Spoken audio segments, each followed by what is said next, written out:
Indonesia ini dalam keadaan sehat walafiat, dalam keadaan bisa tetap bekerja optimal meskipun work from home.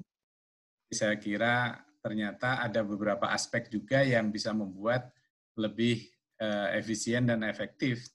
Karena ternyata dengan Zoom ini, seperti tadi yang diinformasikan, bisa kita berjumpa lebih dari 400 orang. Kalau dilaksanakan secara offline, barangkali ini luar biasa untuk mengorganisirnya, ya. Tapi ternyata alhamdulillah kita bisa berjumpa meskipun tidak tatap muka langsung.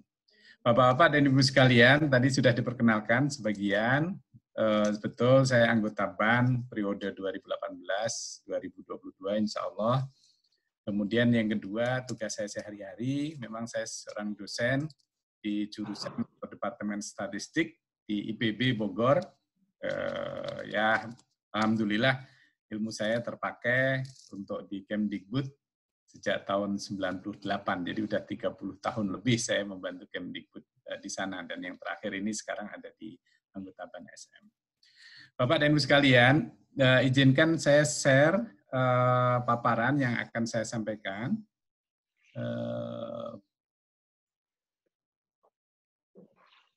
Oke. Ya.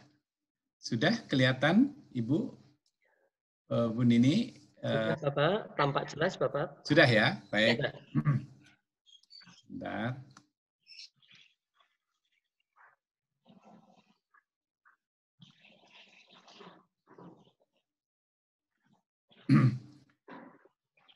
Baik, Pak Prawoto dan Bapak Ibu sekalian, ini topik yang akan saya sampaikan.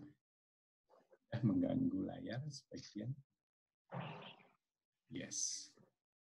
Okay. Sesuai dengan permintaan dari APSI, topik saya judulnya adalah indikator compliance dan mutu lulusan untuk instrumen akreditasi Satuan Pendidikan 2020. Nah, tentu saja kemarin sudah dijelaskan oleh Pak Tony dan juga Prof. Muklas, substansi dan apa perbedaan antara IASP 2020 dengan instrumen akreditasi yang sebelumnya, yaitu instrumen akreditasi yang dipermendikbudkan pada tahun 2017. Nah, Bapak dan Ibu sekalian, saya akan fokus berbicara tentang indikator compliance dan mutu lulusan. Namun ada sedikit, barangkali nanti saya sampaikan bahwa kemarin tentu saja Pak Muklas sudah menyampaikan dan Pak Tony apa itu performance dan atau apa itu compliance, komponen-komponennya, dan ini sudah jelas tentu saja disampaikan bahwa mana yang compliance dan mana. Kalau performance itu nanti datanya diperoleh melalui visitasi asesor ke sekolah madrasah, sedangkan compliance ini datanya diambil dari data-data yang sudah ada, khususnya adalah data-data yang ada di Dapodik yang sudah diisikan oleh sekolah dan madrasah. Nah, Bapak dan Ibu sekalian, framework ini yang mendasari otaknya, begitu ya, otaknya perubahan dari instrumen yang lama ke instrumen yang baru. Baik, Bapak dan Ibu sekalian, seperti yang mestinya sudah diinformasikan dan sudah dipahami oleh Bapak dan Ibu sekalian, kalau indikator performance atau indikator itu sumber informasinya itu diperoleh langsung oleh asesor ketika visitasi ke sekolah, observasi, melalui wawancara, baik dengan kepala sekolah, guru, orang tua, siswa, komite sekolah, masyarakat, maupun dunia industri, khususnya untuk yang SMK. Bisa juga diperoleh dari focus group discussion, bisa juga diperoleh dari angket yang disebarkan oleh asesor kepada stakeholder, dan juga ada beberapa pengecekan dokumen di sekolah. Nah, kalau yang dulu-dulu memang mayoritas kegiatan asesor adalah pengecekan sekolah. Minim terhadap observasi meskipun ada, minim terhadap hal-hal yang bersifat FGD, maupun wawancara. Tapi fokusnya sekarang untuk IASP 2020 itu adalah untuk indikator itu banyak kegiatan-kegiatan yang nanti data dan informasinya itu akan dijadikan sebagai alat atau modal judgement-nya asesor. Jadi judgement ini dalam arti positif. Jadi dipakai oleh asesor berdasarkan pada pengalaman, berdasarkan pada wawasan asesor, berdasarkan pada kejelian asesor untuk menyimpulkan sesuatu indikator untuk memilih satu dari 4 pilihan yang disediakan. Jadi nanti akan saya berikan contoh dalam paparan ini bahwa butir-butir pernyataan indikator IASP itu tidak sama atau berbeda, paradigmanya sangat jauh dibandingkan dengan indikator pada instrumen yang sebelumnya. Kalau instrumen yang sebelumnya, kalau boleh dikatakan lebih mudah, jauh lebih mudah, karena semuanya dikuantitatifkan. Misalnya, sekian persen sampai sekian persen, kalau gurunya S1 maka dapat 4. Sekian persen sampai sekian persen dapat 3. Sekian persen sampai sekian persen dapat 2, sekian persen sampai sekian persen dapat 1. Nah, tetapi kalau IASP itu nanti berbeda. Tidak di sana Bapak dan Ibu sekalian, tapi asesor melihat misalnya saja mutu guru. Nah, apakah mutu guru yang S1 itu memang dalam cara mempersiapkan pembelajaran atau dalam mengajar di kelas itu bagus atau tidak? Nah, itu tidak sulit kadang-kadang dipresentasekan. Nah, itulah yang dipakai judgement dari asesor untuk menilai apakah benar sekolah tersebut memiliki mutu guru yang bagus. Termasuk di antara contoh lain adalah perpustakaan. Kalau perpustakaan dulu-dulu ditanya, apakah punya perpustakaan atau tidak, berapa jumlah bukunya dan lain sebagainya. Tapi tidak menjamin kalau ada perpustakaan, maka banyak siswa yang pergi ke perpustakaan, masuk perpustakaan untuk membaca. Nah, kalau performance, itu yang dinilai adalah aktivitas siswanya di perpustakaannya gimana.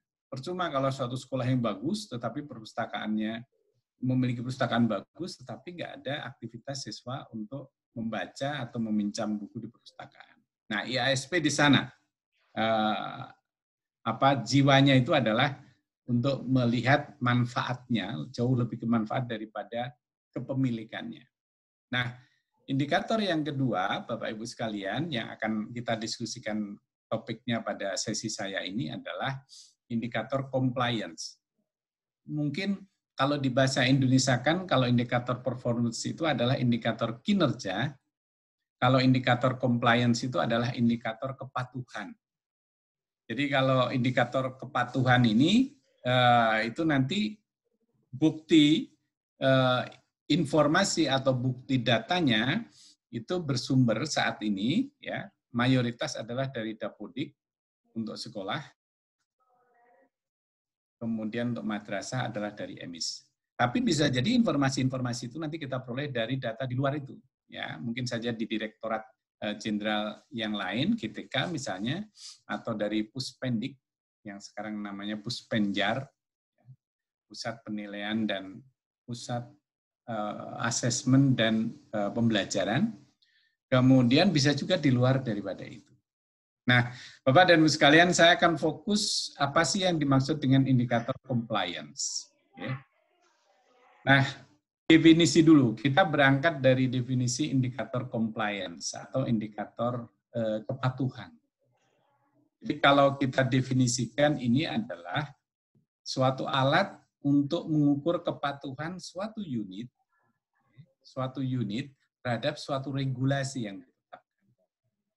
Nah, kalau kita berbicara dalam rangka akreditasi, maka definisi itu bisa kita persempit, lebih menajam, ya, lebih menukik, yaitu suatu alat untuk mengukur kepatuhan sekolah dan madrasah terhadap peraturan perundangan yang berlaku untuk menjamin terselenggaranya mutu pendidikan di sekolah madrasah.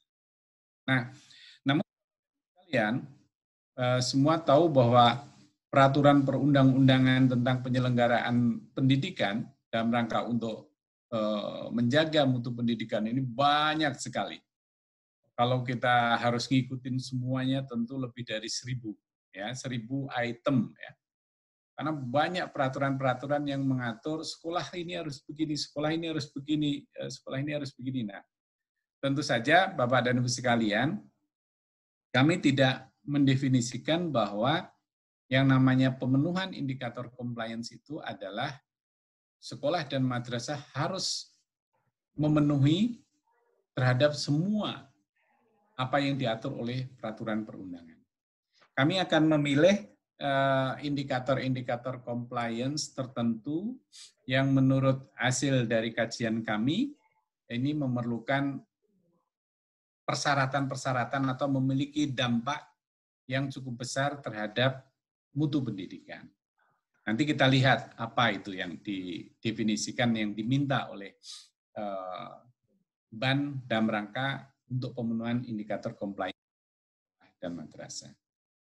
Nah, Bapak dan Ibu sekalian, bagaimana posisi indikator compliance ini? Pentingkah di dalam proses akreditasi? Saya mengatakan, ya penting, nanti akan kita tunjukkan. Ini penting, meskipun nanti ketika penilaian hasil akreditasi, indikator compliance ini bobotnya tidak setinggi dengan hasil penilaian indikator performance. Ya, Bapak Ibu sekalian, jadi kalau boleh didefinisikan, indikator compliance ini merupakan bagian dari keseluruhan indikator performance untuk menilai hasil akreditasi. Jadi, skor atau hasil akreditasi itu nanti ditentukan dari skor indikator compliance dan juga skor indikator performance. Nah, Bapak dan Ibu sekalian, tentu saja pada saat BAN ini merancang ya, atau memilih indikator compliance apa saja yang mau dijadikan sebagai syarat akreditasi, tentu kami berpikir panjang. Salah satu di antara kriteria-kriteria yang pakai adalah sebagian indikator itu mencirikan terhadap peraturan tertentu yang bersifat mutlak harus dipenuhi. Jadi memang banyak sebetulnya peraturan-peraturan yang mensyaratkan mutlak kepada sekolah madrasah. Ini harus begini, harus begini, harus begini, harus. Semua kalau dicari harus, maka akan ada ratusan persyaratan yang harus dipenuhi oleh sekolah.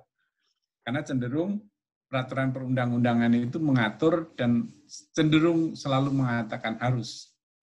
Tetapi BAN tentu saja bijaksana, Bapak Ibu sekalian, kalau kami ambil semua yang harus di sekolah madrasah, nanti nggak ada sekolah madrasah yang memenuhi indikator compliance.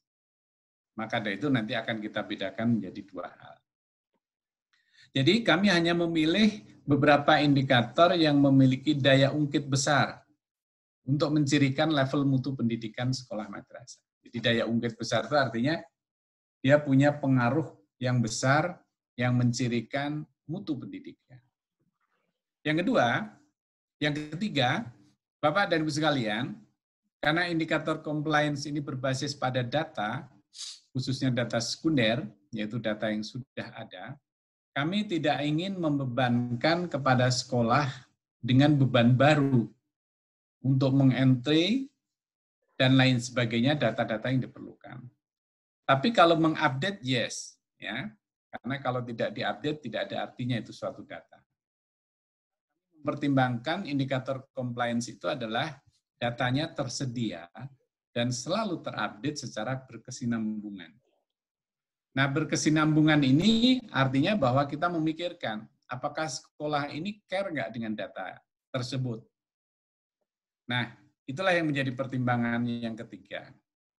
Yang keempat, data itu yang akan kita jadikan indikator compliance adalah data yang dapat dipertanggungjawabkan sistem pengumpulan, validasi, dan verifikasinya. Meskipun tidak ada data yang 100% benar ya, jadi nggak ada yang data yang benar 100%, tetapi kita bisa menyimpulkan dari data-data yang ada atau sumber data yang ada, mana yang memiliki kejelasan sistem pengumpulannya, validasi, dan verifikasinya. Kalau hanya data-data dikirim begitu saja tanpa ada mekanisme validasi dan verifikasi, kita menghindari untuk digunakan. Kemudian yang terakhir, Bapak dan Ibu sekalian, agar tidak terlalu membebankan sekolah madrasah dalam rangka pemenuhan indikator compliance ini, kami mempertimbangkan indikator compliance ini diambil dari data yang mudah diperoleh atau diakses secara sistem. Secara sistem itu begini, jadi misalnya isi datanya dalam suatu sistem tertentu, nah BAN ini nggak perlu meminta sekolah mengentre lagi. Tapi BAN perlu mempertimbangkan bahwa data tersebut yang ada di dalam sistem tersebut mudah untuk diakses. Diakses itu artinya mudah dibaca, ya, mudah juga kemudian diverifikasi, dan juga mudah dibetulkan atau diupdate kalau misalnya data tersebut out of date. Nah, itu Bapak dan Ibu sekalian, kriteria pemilihan indikator compliance. Nah, jujur saja, setelah kriteria-kriteria itu kita tetapkan, kami memilih indikator compliance itu ada indikator-indikator untuk sekolah itu adalah indikator yang dimasukkan atau data yang dimasukkan oleh sekolah itu melalui Dapodik. Jadi sumber data utamanya indikator compliance adalah Dapodik, sedangkan untuk madrasah adalah EMIS. Meskipun di madrasah ada juga sistem lain selain EMIS, yaitu Simpatika, yaitu khusus terkait dengan guru. Tapi kami akan berusaha agar supaya data dari madrasah itu berasal dari satu pintu, yaitu EMIS. Sekalian, akreditasi ini kita membagi dua jenis indikator compliance. Jadi kita menyebut satu adalah indikator compliance mutlak, yaitu ICM. Apa itu indikator compliance mutlak ini? Indikator ICM ini adalah indikator yang mutlak harus dipenuhi oleh sekolah madrasah sebelum dilakukan proses audit dia. Jadi, Bapak dan Ibu sekalian, audit itu kan suatu kegiatan yang memerlukan waktu dan memerlukan biaya. Jadi, kita ingin menghindari sekolah-sekolah yang tidak memenuhi indikator compliance mutlak, nggak usah kita masukkan untuk masuk dalam daftar sekolah madrasah yang harus diaudit. Untuk apa? Nanti membuat pemborosan. Jadi kami di pusat itu nanti bisa mendeteksi sebelumnya bahwa inilah daftar sekolah-sekolah yang tidak memenuhi indikator compliance mutlak. Dikirimkan ke BAN P. Setelah itu BAN P menginformasikan, bisa melalui KPA, bisa melalui Dinas Pendidikan, daftar-daftar tersebut.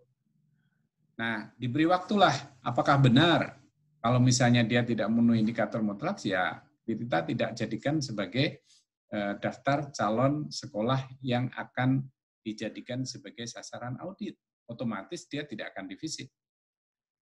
Karena namanya mutlak harus terpenuhi. Jadi, kalau dia tidak memenuhi ICM, ya sudah.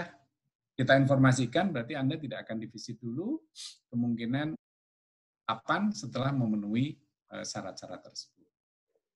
Jadi, harapan lain memang sekolah yang telah memenuhi ICM setelah divisitasi oleh asesor itu tidak menghasilkan kriteria TT. Harapan ya Bapak Ibu sekalian.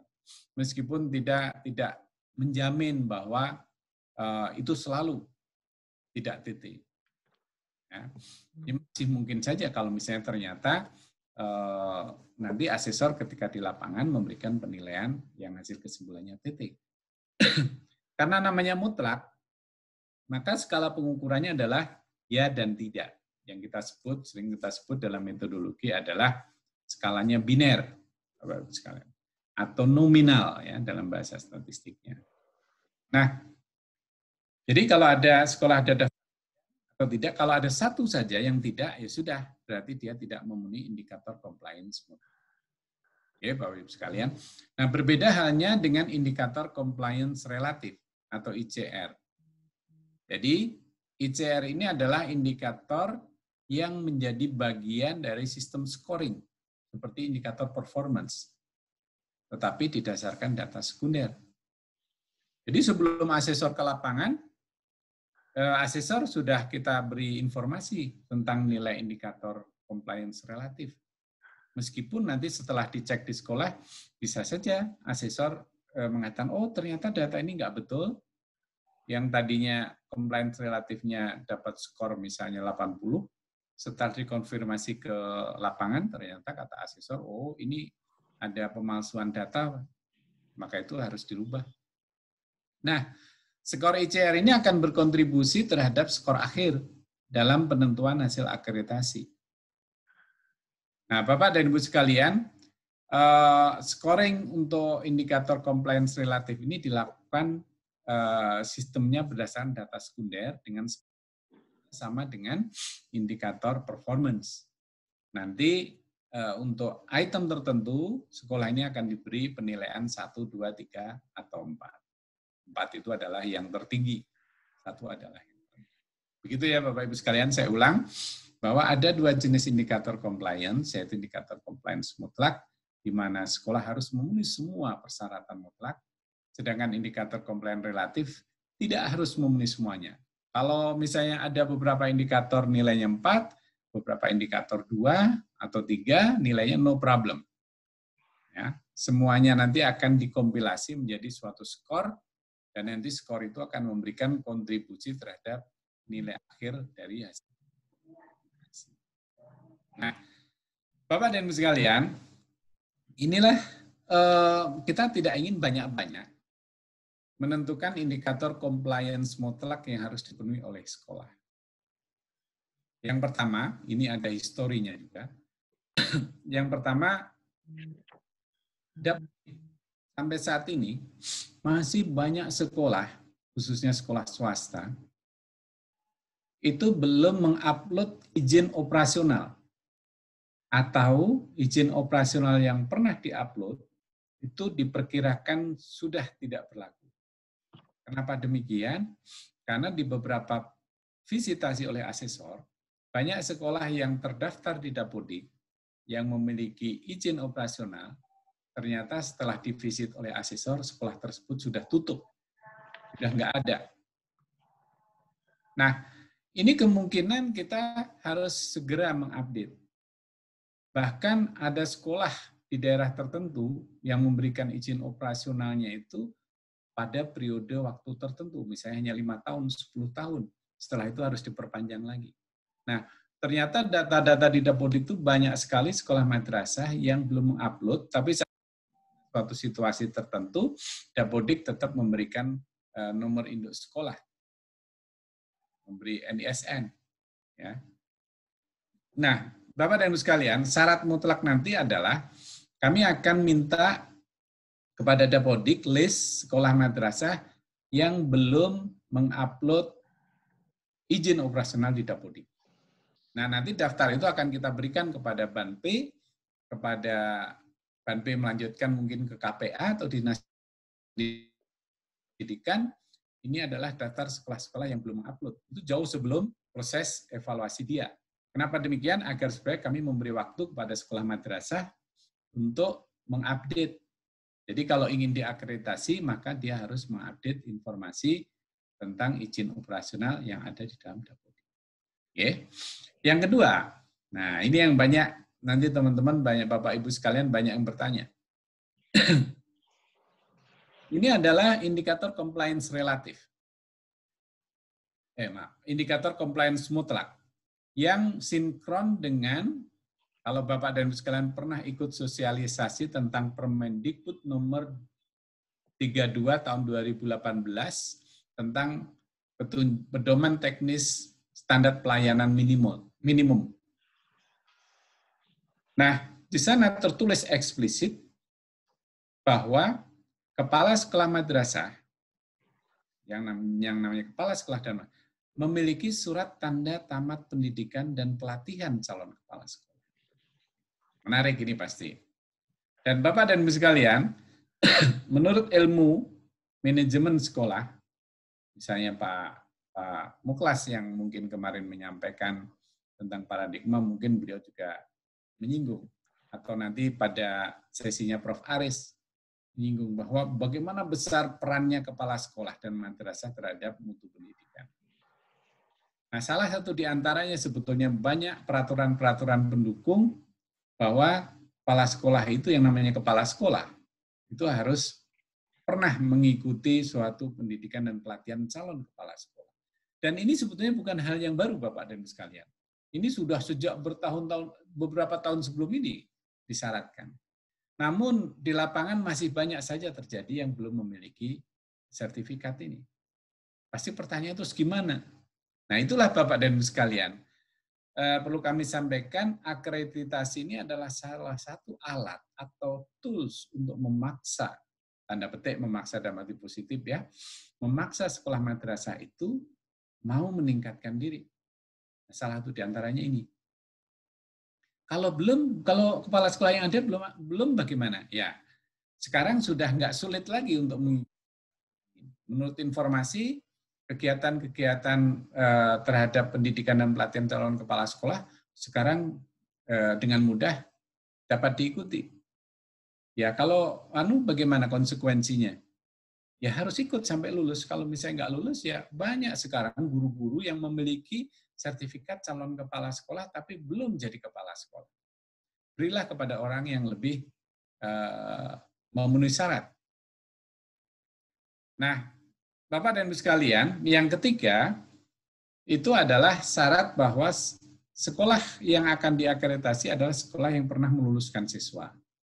Nah, ini tentu menjadi pertanyaan mungkin di antara Bapak dan Ibu sekalian yang menjadi asesor. Kenapa pada tahun 2019 dan 2018 sekolah madrasah yang belum meluluskan siswa bisa diakreditasi? Nah, Bapak dan Ibu sekalian, tahun 2018 dan 2019 adalah program yang kita mendapat amanah untuk mengakreditasi semua sekolah. Artinya semua sekolah itu harus sudah pernah diakreditasi. Kalau masih ada sasaran baru yang belum, maka harus divisit paling lambat tahun 2019. Sehingga sekolah yang belum meluluskan siswa pun tetap divisit pada tahun kemarin dan tahun 2018. Meskipun kenyataannya Bapak dan Ibu sekalian, di provinsi tertentu ini belum 100%. Jadi dari 280.000 sekolah madrasah di seluruh Indonesia, itu sudah 98% itu divisitasi. Tinggal sedikit yang belum, dan itu pun ada di daerah terpencil, yaitu di daerah mayoritas di Papua dan NTT. Di provinsi lain harapan kami pada tahun 2019, semua sekolah sudah pernah divisit. Nah, sehingga Bapak dan Ibu sekalian, bahwa ada syarat sekolah madrasah ini pernah meluluskan siswa ini, banyak sekali sekolah madrasah itu yang menjadi calon sekolah yang harus dia. Yang keempat, syarat mutlaknya adalah sekolah madrasah menyelenggarakan alokasi waktu proses pembelajaran sesuai kurikulum nasional. Dan yang kelima, sekolah madrasah menyelenggarakan seluruh mata pelajaran yang diwajibkan sesuai kurikulum nasional di seluruh kelas. Nah, ini datanya ada di Dapodik. Pertanyaan berapa jam pelajaran ini dilaksanakan. Kemudian apakah sekolah itu menyelenggarakan pelajaran ini, itu daftarnya ada. Kalau yang tahun lalu, Bapak Ibu sekalian ingat, BAN hanya mensyaratkan surat pernyataan bahwa sekolah telah mengikuti kurikulum nasional. Nah, di sini tidak, bukan hanya surat pernyataan, tapi kita akan cek bahwa sekolah itu betul-betul mengalokasikan waktu proses pembelajaran sesuai kurikulum nasional. Nah, kurikulum nasional ini apa? Ya, kita kurikulum yang diperlakukan oleh pemerintah saat ini. Misalnya, saat ini pakai kurikulum nasional 2013. Itu yang kita jadikan rujukan. Suatu saat misalnya kurikulum ini berubah, ya syarat ini tetap saja masih bisa berjalan. Karena hanya mengatakan sesuai kurikulum nasional. Oke. Baik, kemudian kalau begitu Bapak dan Ibu sekalian, setelah indikator compliance mutlak itu dipenuhi oleh sekolah madrasah, maka sekolah madrasah itu menjadi calon, masih calon ya, atau menjadi sasaran akreditasi. Nah, sasaran itu kan calon. belum tentu sekolah yang memenuhi syarat itu kemudian otomatis pasti divisit. Contohnya apa? Misalnya di suatu provinsi, sekolah madrasah yang memenuhi indikator mutlak ada 1.000 misalnya. Tetapi alokasi dananya hanya bisa memvisit 800. Nah, artinya yang 200 itu ya nanti ditunda visitasinya. Misalnya begitu ya. Jadi ada nanti kemungkinan faktor-faktor di lapangan yang terkait bisa divisit atau tidaknya. Bisa jadi indikator compliance tetap terpenuhi, tetapi sekolah tidak jadi divisit karena tidak memenuhi persyaratan indikator compliance relatif untuk batas nilai tertentu. Tapi in general, Bapak dan Ibu sekalian, indikator compliance relatif ini tidak mutlak harus dipenuhi. Nah, oleh karena itu apa? Penilaiannya kami adalah nanti sifatnya adalah dengan skalanya Likert, 1, 2, 3, dan 4. Untuk indikator tertentu nilainya 4, indikator yang lain nilainya misalnya 1, ya mungkinan nggak apa-apa. Karena ini hanya proporsinya nanti akan ada berapa persen indikator compliance relatif ini menentukan nilai akreditasi secara total.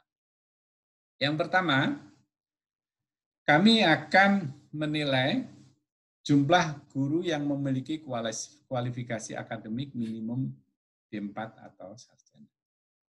Ya. Nanti persentase seperti indikator yang lama. Kalau sekian persen sampai sekian persen, maka dapat 4. Sekian persen sampai sekian persen dapat 3.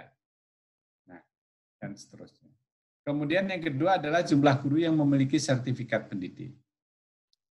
Yang ketiga, jumlah guru yang mengajar sesuai latar belakang pendidikannya. Mismatch ya. Kemudian yang keempat, itu kita bedakan, sekolah madrasah memiliki tenaga administrasi, tenaga ya, hanya untuk SD dan MI, itu pertanyaannya. Sedangkan untuk SMP, MTS, SMA, MA adalah kepala tenaga administrasi. Yang kita tanyakan adalah kepemilikan tenaga kepala administrasi yang sesuai syarat dan ketentuan yang berlaku. Jadi kalau untuk SD tenaga administrasinya, kalau untuk SMP jenjang ke atas, yang ditanya adalah kepala tenaga administrasi. Jadi ada perbedaan sedikit. Kemudian yang kelima adalah menanyakan tentang kepemilikan kepala laboratorium sesuai dengan peraturan yang berlaku. Nah, karena di SD tidak ada, kita tidak tanya. Jadi ini kita tanyakan kepada SMA, MA. Sedangkan untuk SMK yang kita tanyakan adalah kepala laboratorium atau kepala bengkel atau workshop.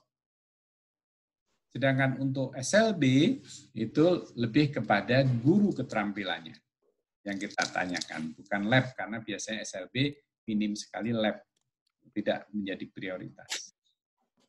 Nah, Bapak dan Ibu sekalian, yang nomor 6 itu adalah sekolah madrasah yang berlakunya adalah SMP itu memiliki kepala perpustakaan. Ya, kepala perpustakaan yang memenuhi syarat sesuai ketentuan. Jadi yang kita tanya adalah kepala perpustakaannya. Nah, bahasanya kenyataannya barangkali, Pak, kepala perpustakaan nggak ada, yang ada cuma guru yang ditugaskan di perpustakaan. Ya, kalau dia tidak memenuhi persyaratan, nggak usah kemudian Bapak-bapak down. Itu adalah salah satu penilaian. Kalau untuk aspek ini nilainya jelek, jangan-jangan di aspek item yang lain nilainya bagus. Nah, kemudian yang ketujuh, Bapak Ibu sekalian, adalah jumlah siswa perombel. Ini masih kita merujuk peraturan perundang-undangan sebanyak 28, 32, dan 36 sesuai jenjang. Untuk SLB jauh lebih sedikit, kalau nggak salah 5 atau berapa, begitu. 8. Nah, 5, 6, atau 8, gitu nanti kita cek untuk SLB. Nah, Bapak dan Ibu sekalian, 8, 32, 36. Iya, kalau nomor 8, itu kita akan menanyakan juga tentang Sarpras, yang ini cukup kita minta perwakilannya, meskipun karena nanti di lapangan juga asesor juga akan melihat. Kita tidak menanyakan yang terlalu detail tentang Sarpras, Tapi kita menanyakan di sini yang pertama adalah kepemilikan instalasi sumber listrik, jadi tidak harus PLN. Mungkin di daerah tertentu sumber listriknya adalah tidak dari PLN. Tapi kita lihat ini sesuai dengan kebutuhannya, jenjangnya nanti berbeda-beda kebutuhannya. Kemudian yang ke-9, ruang penunjang yang cukup. Ya. Jadi kita punya keyakinan kalau sekolah itu memiliki ruang penunjang yang cukup, maka ruang-ruang yang lain juga diasumsikan juga mencukupi. Kemudian yang ke-10 adalah sekolah madrasah memiliki sanitasi, dalam hal ini jamban atau WC yang cukup. Ini untuk mendorong agar supaya terjadi budaya bersih atau sehat untuk di sekolah. Nah, dari 10 ini tentu saja tadi bisa kita hitung, 8 diantaranya adalah untuk SD, kalau SMP 9, SMA, SMK itu ada 10. Dan ini sudah kita formulasikan dalam bentuk suatu pertanyaan di dalam instrumen akreditasi. Ya, nanti skornya adalah 1, 2, 3, dan 4. Semuanya kuantitatif. Ya. Berbeda nanti ketika Bapak dan Ibu sekalian akan saya tunjukkan bagaimana instrumen untuk kinerja yang sebagian yang mayoritas adalah diperoleh penilaiannya berdasarkan indikator kualitatif. Ya. Nah, Bapak dan Ibu sekalian, berapa kontribusi indikator compliance ini terhadap nilai total? Ini terpaksa saya juga sudah menunjukkan untuk indikator yang performance. Seperti yang diketahui, yang sudah diinformasikan, untuk indikator performance itu ada 4 komponen penilaian, yaitu mutu lulusan, seperti yang akan saya paparkan hari ini, kemudian proses pembelajaran, kemudian mutu guru, dan manajemen sekolah. Kalau saya kodekan adalah untuk compliance, ya, dengan simbol P, indikator untuk pemenuhan, ya, itu P, maka indikator compliance ini, Bapak Ibu sekalian, bobotnya ya memang bisa diremehkan, tapi monggo saja. Tapi 15% ini lumayan. Ini compliance yang relatif ya. Yang compliance mutlak, ini asumsinya sekolah itu sudah memenuhi compliance mutlak. Karena kalau belum memenuhi compliance mutlak, nggak bisa sekolah itu divisit. Ini adalah asumsinya nilai hasil penilaian indikator compliance relatif dan hasil penilaian indikator performance dari asesor berdasarkan kunjungan lapangan. Jadi bobotnya itu adalah hanya 15%, Bapak-Ibu sekalian. Sedangkan performance itu 85%. Jadi memang nggak besar sih, 15%. Tapi 15% ya lumayan kalau misalnya itu sekolah-sekolah itu memenuhi, dia bisa nabung nilai sebesar 15. Jadi skornya itu misalnya untuk indikator compliance itu range-nya 0 sampai 100, indikator performance juga 0 sampai 100. Nah, setelah itu nilai akhirnya seperti rumus di bawah, Bapak dan Ibu sekalian. Nah, indikator performance itu bobotnya juga beda-beda. Mutu lulusan itu bobotnya yang paling besar, yaitu 30%. Proses pembelajaran bobotnya 25%, mutu guru bobotnya 15%, manajemen sekolah bobotnya 15%. Nah, kalau Bapak Ibu sekalian bertanya dari mana itu Pak persentasenya beda-beda begitu. Nah, ini waktu itu teman-teman anggota BAN itu mengkaji dari berbagai teori-teori dasar pendidikan seperti Pak Muklas begitu kemarin tuh kemudian memberikan kontribusi ya terhadap bobot-bobot ini. Dan akhirnya inilah yang kita putuskan. Judgement dari kami adalah mutu lulusan itu bobotnya 30, proses pembelajaran 25, mutu 15, kemudian manajemen sekolah 5. Sehingga rumusnya, Bapak Ibu sekalian di bawah bisa dilihat, NA itu nilai akhir. Nilai akhir akreditasi sama dengan 0,15 kali P plus 0,3 kali U1 plus 0,25 kali ini, bla bla bla. Itu kira-kira Bapak dan Ibu sekalian ya. Oke, selanjutnya setelah diperoleh nilai akhir Bapak dan Ibu sekalian, maka peringkat akreditasi itu akan dikategorikan seperti yang sekarang, yaitu peringkat akreditasi A, yaitu unggul, jika sekolah madrasah itu memiliki skor antara 91 sampai 100. Jadi kalau udah 91 maka dapat A.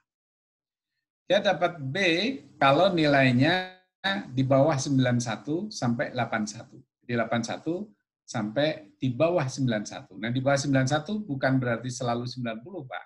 90, sekian itu juga di bawah 91. Jadi untuk yang kasus ini, yang IASP ini skornya itu pecahan. Kalau yang lalu kan dibulatkan, bulat naik, bulat turun gitu ya.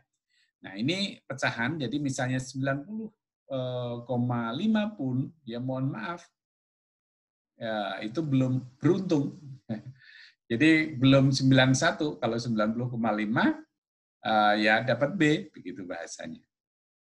Tapi sebaliknya kalau 91,2 atau 91,1 itu dapat A. Yaitulah dalam hal memberi penilaian A, B, C, maka konsekuensinya adalah kalau ada nilai-nilai yang diambang dari batas. Yaitulah kita konsekuensi guru maupun dosen kan begitu ya Bapak dan Ibu sekalian. Kadang-kadang ya ada dalam hati kasihan, mau A-nya A, B-nya B gemuk, tapi nggak jadi A. Tapi untung yang dapat A kurus sekali dengan A yang gemuk. Kira-kira begitu. Nah, kalau peringkat C itu adalah kalau antara 71 sampai dengan lebih kecil dari 81. Di bawah 71 maka tidak lulus atau TT, tidak terakreditasi. Itu Bapak dan Ibu sekalian, ini adalah pemeringkatan hasil akreditasi setelah ada perhitungan seperti yang saya jelaskan sebelumnya. Nah, itu yang paparan saya sebelumnya itu adalah semua terkait dengan indikator compliance. Mudah-mudahan Bapak dan Ibu sekalian sudah terbayang apa sih yang dimaksud dengan indikator compliance. Nah, saatnya lah Bapak dan Ibu sekalian kita masuk kepada salah satu topik indikator performance yang nanti saya akan menyampaikan berbicara untuk komponen mutu lulusan. Nah, Bapak dan Ibu sekalian, indikator performance ini jumlahnya ya atau perbedaannya itu dengan indikator yang sebelumnya dalam hal jumlah itu jauh berbeda, hampir sepertiganya sekarang kita. Kalau sekarang itu dari total untuk indikator performance itu sekitar 34. Mungkin kemarin dipaparkan oleh Pak Tony ya. Nah, kita membedakan yang namanya butir inti dan butir khusus. Butir inti itu adalah pertanyaan itu disamakan, ditanyakan sama kepada semua sekolah pada jenjang yang berbeda. Jadi misalnya butir inti untuk SD dan MI itu ada 11, maka itu juga ditanyakan oleh asesor ketika visit ke SMP. Sama-sama 11 butir intinya. SMA juga 11, SLB juga 11. Nah, selain butir inti, di jenjang tertentu itu ada yang namanya butir khusus. Yaitu yang butir yang ditanyakan khusus kepada satuan pendidikan. Dan ini adalah daftarnya. Yang paling banyak adalah SMK. Nah, untuk mutu lulusan yang ada butir untuk kekhususan itu ada dan MA. Mungkin yang lain, di indikator yang lain, SD ada jenis butir khusus. Ya, kalau nggak salah, untuk indikator, untuk komponen proses pembelajaran, kalau nggak salah, itu ada satu di sana untuk SD, karena pembelajarannya itu tidak mata pelajaran, ya, tapi kelas. Jadi sehingga di sana ada pertanyaan kekhususan yang ditanyakan pada SDMI. Nah, yang saya paparkan ini di layar ini adalah potret jumlah indikator butir inti dan khusus untuk setiap jenjang untuk komponen mutu lulusan Bapak dan Ibu sekalian. Nah, mari kita lihat kalau begitu bagaimana strukturnya, ya.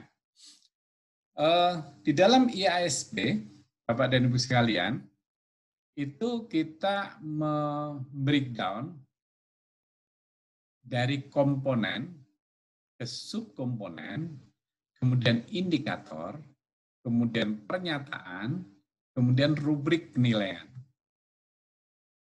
Jadi misalnya untuk kasus ini kita berbicara tentang komponen mutu lulusan. Ini mutu lulusan, kita berbicara mutu lulusan. Nah, mutu lulusan itu nanti akan ada beberapa subkomponen. Saya klik cepat dulu ya. Jadi misalnya di sini sekarang kita ada di subkomponen pengembangan karakter siswa. Jadi subkomponen dari mutu lulusan itu adalah pengembangan karakter siswa. Subkomponen kedua adalah kompetensi siswa. Komponen ketiga adalah kepuasan pemangku kepentingan. Oke. Nah, kita satu-satu kembali ke atas lagi. Nah, kita akan diskusi yang pertama, Bapak dan Ibu sekalian, adalah subkomponen pengembangan karakter siswa. Bapak dan Ibu sekalian, subkomponen pengembangan karakter siswa yang merupakan bagian dari komponen mutu lulusan, kita akan mengukur 4 indikator. Indikator pertama itu adalah menunjukkan sikap disiplin terhadap aturan sekolah madrasah dalam berbagai situasi. Satu, ya. Jadi indikator pertama dari subkomponen pengembangan karakter siswa adalah menunjukkan sikap disiplin terhadap aturan sekolah madrasah dalam berbagai situasi. Siswanya tentu saja, karena kita berbicara karakter siswa. Maka pernyataannya, nah ini pernyataannya, itu adalah siswa menunjukkan perilaku disiplin dalam berbagai situasi. Nah nanti bagaimana cara menilainya? Nanti ada di bawahnya ya. Saya berikan contoh di rubrik namanya ya. Itu ada, kalau begini kasih nilai 4, kalau begini 3, kalau begini 2, kalau begini 1. Ya. Kemudian yang kedua adalah siswa menunjukkan perilaku religius. Pernyataannya adalah siswa menunjukkan perilaku religius dengan pengalamannya dalam aktivitas, dengan pengamalannya dalam aktivitas di sekolah madrasah. Oke. Nah, jadi 2 indikator ini atau 4 indikator ini nanti saling melengkapi untuk menilai subkomponen pengembangan karakter siswa. Yang ketiga, siswa harus menunjukkan perilaku kerja keras dan tanggung jawab. Nah, jadi Bapak-Bapak silakan untuk membayangkan dulu gimana cara menilainya Pak Budi. Nah, disitulah tantangannya IASP Bapak dan Ibu sekalian. IASP ini maka itu perlu nanti kami melakukan uji kompetensi, setelah itu melakukan pelatihan, dan lain sebagainya, karena kita harus menyamakan persepsi tentang IASP. Metode pengumpulan datanya seperti apa. Jadi, kalau yang ketiga menunjukkan perilaku kerja keras dan tanggung jawab, maka pernyataannya siswa menunjukkan perilaku kerja keras, tangguh, dan bertanggung jawab dalam aktivitas di sekolah madrasah. Nanti bagaimana yang namanya tanggung jawab? Itulah tugasnya asesor nanti melakukan judgement di lapangan ketika wawancara atau melihat kebiasaan siswa di sekolah. Yang keempat adalah mencegah perundungan atau bullying. Nah, ini banyak loh Bapak Ibu sekalian yang menanti-nanti masuknya indikator ini. Mencegah perundungan atau bullying. Ini Komisi Perlindungan Anak juga datang secara khusus untuk melihat bahwa ada indikator ini yang dicantumkan untuk instrumen agitasi. Mereka luar biasa senang dan bangga. Meskipun kita menyantumkan bukan karena permintaan orang, Bapak dan Ibu sekalian. Kita menyantumkan dan memilih indikator dan pernyataan ini atas dasar kerja keras Ban SM untuk mempelajari tentang indikator-indikator untuk penilaian akreditasi dengan dibantu berbagai narasumber dari berbagai perguruan tinggi. Nah, mencegah perundungan ini ya pernyataan siswa terbebas dari perundungan di sekolah dan madrasah. Nah, gimana menilai bahwa siswa ini terbebas dari perundungan di sekolah dan madrasah. Nah ini nanti Bapak dan Ibu sekalian, kalau nanti instrumennya sudah final, tentu Bapak dan Ibu sekalian nanti bisa membaca sendiri, apalagi nanti Bapak dan Ibu lulus misalnya saja di ujian kompetensi, kemudian masuk ke pelatihan, pendidikan dan pelatihan asesor, nah di sana akan banyak diberikan definisi-definisi dan cara mengukurnya dan lain sebagainya. Oke, subkomponen kedua adalah kompetensi siswa.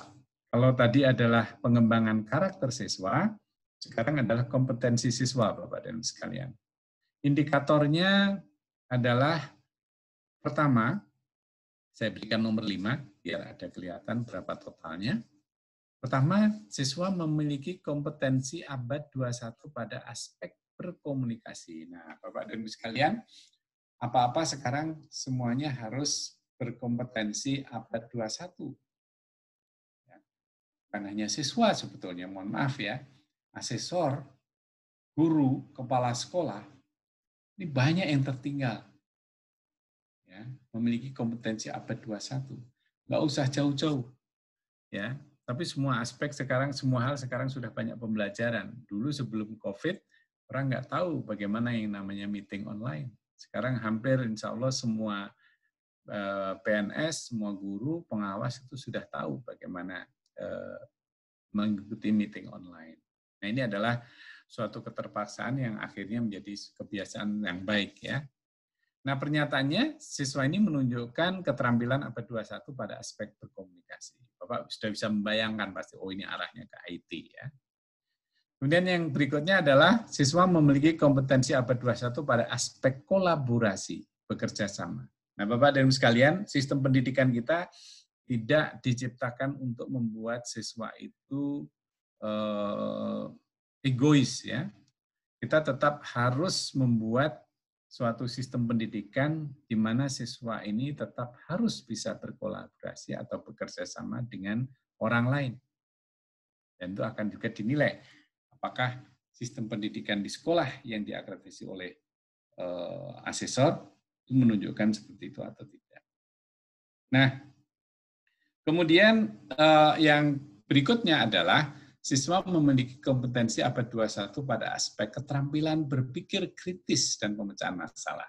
Nah, ini Bapak dan Ibu sekalian, ingat nilai PISA kita itu semakin ke sini kok drop. Padahal di sana itu memang soal-soal yang diberikan kepada siswa itu sudah hot, higher order, skill. Tetapi kenyataannya Bapak dan Ibu sekalian, skor dari rata-rata dari siswa kita itu rendah. Nah, maka dari itu, ini salah satu di antaranya aspek yang harus dinilai di dalam akademisi. Yang berikutnya adalah memiliki juga kompetensi abad ke-21 pada aspek kreativitas dan inovasi. Jadi, kita juga mengharapkan sekolah ini juga bisa membentuk kompetensi siswa itu yang memiliki kompetensi pada aspek kreativitas dan inovasi. Oke. Nah, yang ke-9 masih ke kompetensi siswa. Kalau dulu kompetensi siswa ini banyak cuma diukur dengan hasil ujian nasional misalnya. Nah, sekarang enggak, Bapak dan Ibu sekalian. Bapak dan Ibu sekalian asesor nanti lebih berat penilaian-penilaian ini, yaitu menunjukkan ekspresi diri dan berkreasi dalam kegiatan pengembangan minat dan bakat.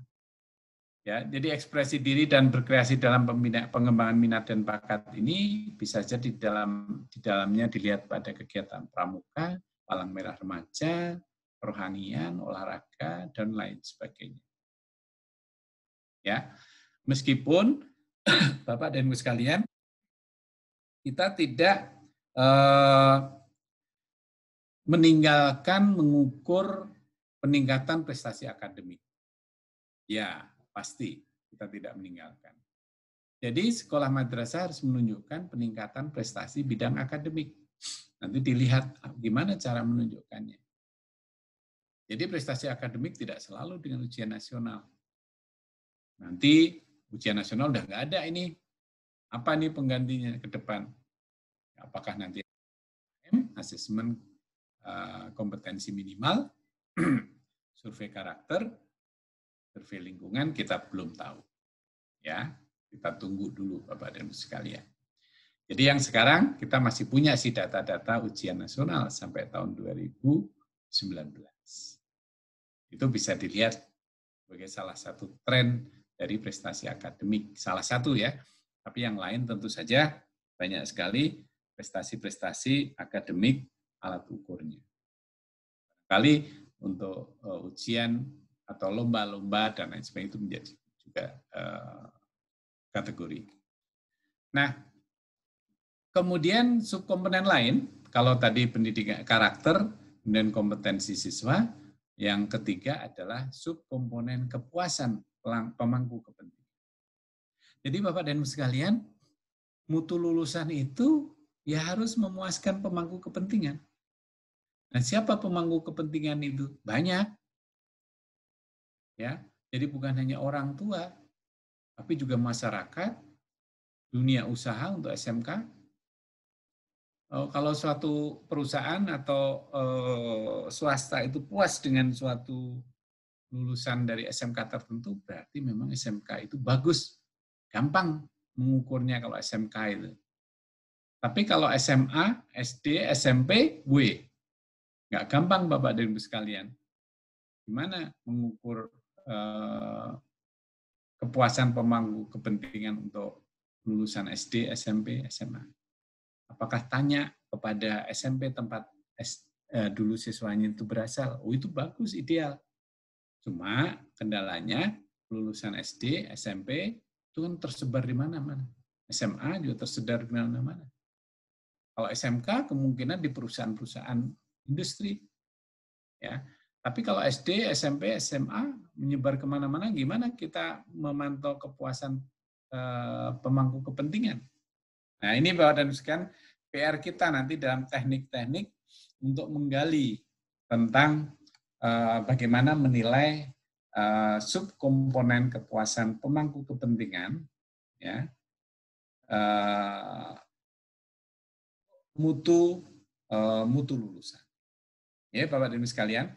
Nah, yang berikutnya, kalau dilihat oleh Bapak dan Ibu sekalian tadi, itu memang ada kekhususan untuk jenjang tertentu. Untuk mutu lulusan ini yang punya pertanyaan tentang kekhususan itu adalah SMK. Itu adalah ada 2 pertanyaan. Di mana pertanyaan pertama untuk SMK itu adalah masuk kategori kompetensi siswa, kemudian yang kedua adalah kepuasan pemangku. Nah, indikator untuk yang subkomponen kompetensi siswa untuk indikator yang sifatnya kekhususan yaitu memiliki kompetensi sesuai program keahliannya.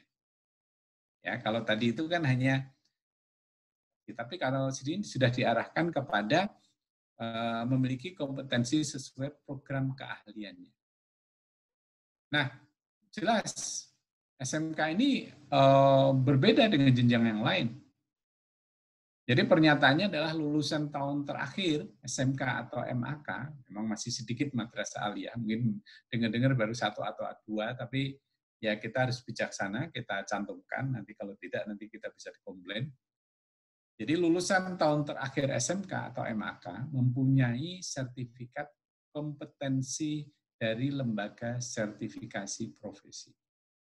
Nanti ada grade-nya. Kalau 4 itu seperti apa, kalau 3 seperti apa, kalau 2 seperti apa, kalau 1 seperti apa.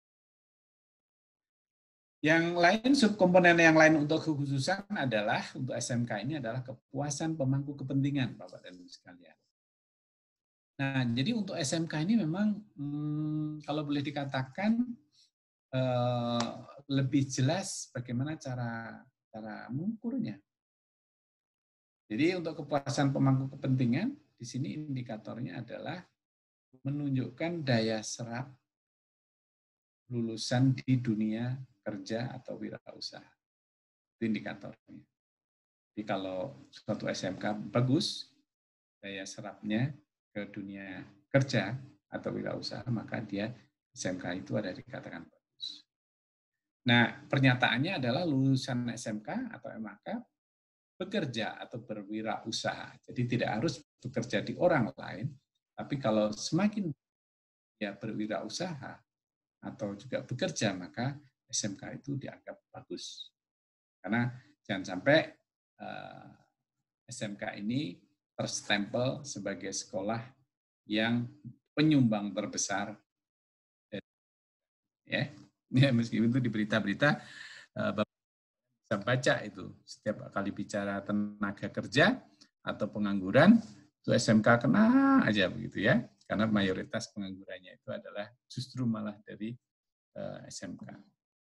Nah, untuk SLB Bapak dan Ibu sekalian, ini adalah kekhususan ini adalah untuk kompetensi siswa, yaitu menunjukkan kemampuan kebutuhan khusus sesuai dengan jenis kekhususannya. Jadi ini ruwet Bapak dan Ibu sekalian. Kalau Bapak Ibu sekalian ada asesor dari SLB, monggo nanti dikomentari, diberikan masukan bahwa indikatornya adalah menunjukkan kemampuan kebutuhan khusus sesuai dengan jenis kekhususannya. Kalau di sekolah non SLB kan tidak ada.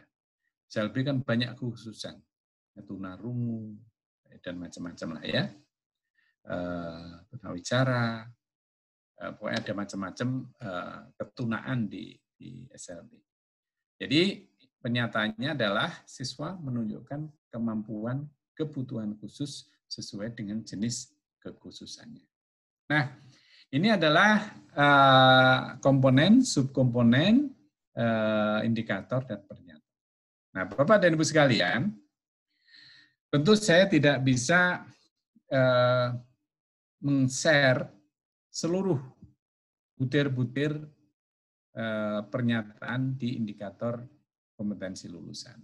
Mungkin teman-teman yang lain nanti, Bu Ice dan Pak Aris, Pak Pranata juga tidak menyampaikan full butir-butir itu. Jadi kita berikan suatu contoh saja. Kenapa demikian? Karena nanti butir-butir ini, karena ini sekarang itu masih proses finalisasi, belum final, Bapak Ibu sekalian. Masih nanti ada tahapan untuk uji coba, untuk melihat keterbacaan, untuk melihat validitas, reliabilitasnya, dan setelah itu, setelah final, nah baru kami upload di website, dan Bapak dan Ibu sekalian bisa membaca. Tapi insya Allah,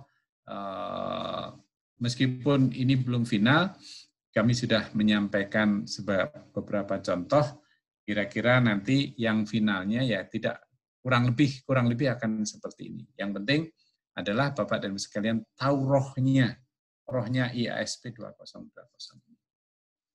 Saya berikan suatu contoh, Bapak dan Ibu sekalian, untuk komponen mutu lulusan, subkomponen pengembangan karakter, indikatornya mencegah perundungan. Pernyataannya tadi sudah siswa terbebas dari perundungan di sekolah madrasah. Nah, nanti kalau di instrumen mungkin kita tidak membreakdown namanya mutu lulusan, subkomponen ini, tapi kita langsung saja pernyataannya untuk butir sekian adalah siswa terbebas di sekolah madrasah. Nah, leveling penilaiannya bagaimana Bapak dan Ibu sekalian? Bapak dan Ibu sekalian bisa lihat. Ya. Bisa lihat dan mohon dibayangkan ya. Karena ini kan apa istilah workshop ya. Mungkin bukan pelatihan, saya tidak tahu persis begini, nanti klarifikasi, tapi ini untuk perenungan bagaimana beban asesor ke depan dalam rangka visitasi ke sekolah untuk diminta menilai sekolah. Misalnya untuk konteks siswa terbebas dari perundungan di sekolah madrasah. Itu pernyataan indikatornya adalah mencegah. Sekolah itu akan dapat skor 4 jika asesor itu yakin bahwa siswa sudah membudayakan praktek bebas dari perundungan dalam kegiatan sehari-hari di sekolah. Kalau asesor ini sudah dengan berbagai metodologi, meskipun kita nanti ada petunjuk teknisnya, asesor itu punya kesimpulan bahwa memang sudah membudaya di praktek perundungan itu nggak ada. Nah, maka barulah diberi skor. Tapi kalau asesor dari pengamatannya, dari wawancara, menangkap bahwa siswa juga sudah membudayakan praktek, bebas dari perundungan, tapi masih dalam kegiatan sehari-hari di dalam kelas saja, karena di kelas ada guru, nggak boleh melakukan perundungan, nanti gurunya marah. Kalau hanya sebatas itu, belum terjadi di luar kelas, belum terjadi di sekolah secara umum, maka skornya 3. Nah, skor 2 kalau siswa melakukan perundungan, meskipun sekolah telah melakukan upaya pencegahan, artinya sekolah sudah membuat peraturan, nggak boleh melakukan perundungan, tapi siswa melakukan, nah itu skornya 2. Nah, tapi kalau sekolah cuek saja, ada perundungan dibebaskan, dan sekolah tidak melakukan upaya pencegahan, ya, tidak membuat peraturan-peraturan yang mendukung itu, ya itulah level 1. Ya, yang kita yakini kelihatannya akan ada juga yang dapat skor 1, ya, 2, 3 maupun 4. Gitu Bapak dan Ibu sekalian. Nah, tekniknya bagaimana? Nanti di dalam instrumen akreditasi itu nanti ada pedoman-pedoman Bapak dan Ibu sekalian, ada pedoman teknisnya, bagaimana melakukan wawancara, FGD, dan lain sebagainya. Nah, mari kita lihat juga contoh, untuk komponen mutu lulusan, untuk subkomponen kompetensi siswa, yang indikatornya adalah tentang prestasi akademik. Jadi bunyi indikatornya adalah menunjukkan peningkatan prestasi akademik. Pernyataannya adalah sekolah madrasah menunjukkan prestasi bidang akademik, peningkatan prestasi bidang akademik. Nah, Bapak dan Ibu sekalian, ini nggak mudah juga. Di pertemuan pertama kemarin juga diskusi yang cukup menarik. Kita memberikan levelingnya, yang level 4 adalah siswa memiliki rata-rata nilai ujian sekolah madrasah dan raport siswa kelas akhir yang meningkat secara konsisten dalam 3 tahun terakhir dan berdampak pada persepsi positif masyarakat terhadap sekolah. Jadi artinya, Bapak dan Ibu sekalian, kita tidak naruh di sini sekian persen, enggak. Ya, karena nggak seperti yang dulu. Kalau 3 tahun berturut-turut meningkat 10% per tahun, wah, nanti gimana dengan sekolah yang sudah nilainya bagus, yang sudah 95? Untuk meningkat jadi 96 saja, itu sudah bagus dan berat. Menjadi 97 juga begitu, dari 96 ke 97. Nah, berbeda sekolah yang misalnya tahun pertama nilainya 40 rata-rata, kemudian tahun keduanya menjadi 60, berarti peningkatan persentasenya 50%. Oh, itu lebih mudah, karena nilainya rata-rata dari rendah. Tapi kalau sudah semakin mendekati puncak atau maksimum, semakin berat untuk meningkatkan rata-rata nilai. Nah, inilah justifikasi nanti asesor diberikan juga pedoman nilai ujian sekolah. Kalau tidak ada nilai ujian sekolah UAN, udah nggak ada UN, mungkin ujian sekolah yang diadakan kabupaten kota atau provinsi. Ya, itu kira-kira yang dijadikan pijakannya. Nah, bisa dilihat oleh ibu-ibu dan bapak sekalian bagaimana level 3, level 2, dan level 1. Nah, inilah suatu contoh Bapak dan Ibu sekalian. Contoh yang lain adalah untuk kompetensi siswa, memiliki kompetensi sesuai dengan program keahliannya. Ini untuk butir kekhususan, kita ambil contoh untuk SMK, yaitu memiliki kompetensi sesuai program keahliannya. Saya tidak ahli di bidang SMK ya, saya yakin di antara Bapak dan Ibu sekalian yang hadir di tengah-tengah meeting ini, ada yang khusus asesor SMK, mungkin lebih tahu dari saya, dan nanti kalau misalnya ada hal-hal yang perlu diskusikan, jangan keberatan untuk menyampaikan informasi. Kalau saya, apalagi kalau nanya ke saya, kalau misalnya saya tidak tahu persis, misalnya tentang LSP, P2, P3, dan lain sebagainya, nanti mohon dibantu untuk hal-hal yang sangat teknis. Jadi SMK yang untuk butir kekhususan ini, ada suatu pernyataan 4 level juga.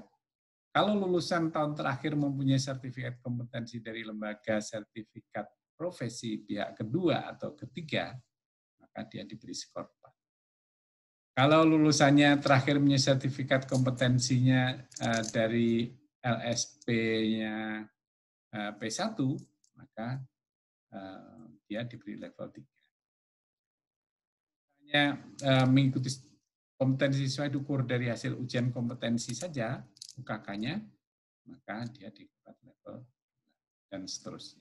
Nah itu Bapak dan Ibu sekalian, contoh-contoh tentang butir pernyataan, cara penilaian, baik untuk yang inti maupun yang kekhususan. Sekali lagi, mohon maaf saya belum bisa men-share semua butir-butir yang sekarang sedang proses finalisasi.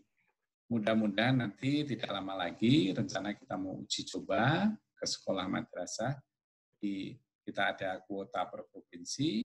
Setelah uji coba nanti kita sempurnakan lagi instrumennya. Kemudian nanti kita proses lagi untuk piloting ke 5.000 sekolah madrasah tahun 2020. Bapak dan sekalian, karena saya di BAN ini juga bertugas untuk ketua divisi data dan informasi, untuk tahun 2020 ini nanti sasaran kita cuma 5.000 Bapak Ibu sekalian. Jadi tidak seperti biasanya. Seperti biasanya itu adalah 56.000. Tapi kita ini 5.000. Kita pun belum tahu nanti ketika waktunya tanda petik visitasi, COVID ini sudah selesai atau belum, kita belum tahu. Kalau COVID sudah selesai, mungkin asesor visitasinya ke sekolah madrasah seperti yang biasanya kalau kegiatan pembelajaran di sekolah berjalan. Kalau kegiatan pembelajaran di sekolah belum jalan dan COVID masih berlangsung, ya nanti kita desain visitasinya dalam bentuk adalah visitasi atau penilaiannya secara online. Nah ini yang belum kita garap. Kalau memang harus online, bagaimana menilainya proses pembelajaran di kelas? Nah, ini tantangan buat kita semua. Pak Budi, mohon izin Pak Budi. Kiranya kita diberikan waktu untuk sesi tanya jawab ya Pak Budi. Ya, kebetulan ini sudah selesai. Baik. Monggo saya kembalikan waktu ke Bu Nini dan Pak Prawoto.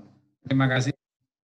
Baik Pak Budi, jadi teman-teman ini sudah tidak sabar untuk bertanya nih. Karena di chat itu juga udah banyak sekali yang sudah saya baca, kemudian yang raise hand juga sudah banyak.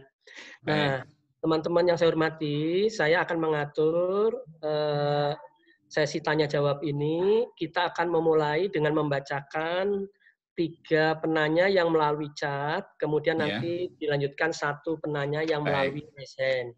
Bu Nini, mohon izin saya akan membacakan pertanyaan pertama yang saya anggap urgen, yang ingin disampaikan peserta kepada Pak narasumber kita. Mohon izin Pak Budi ya. Mangga, saya nyatet ya. Iya.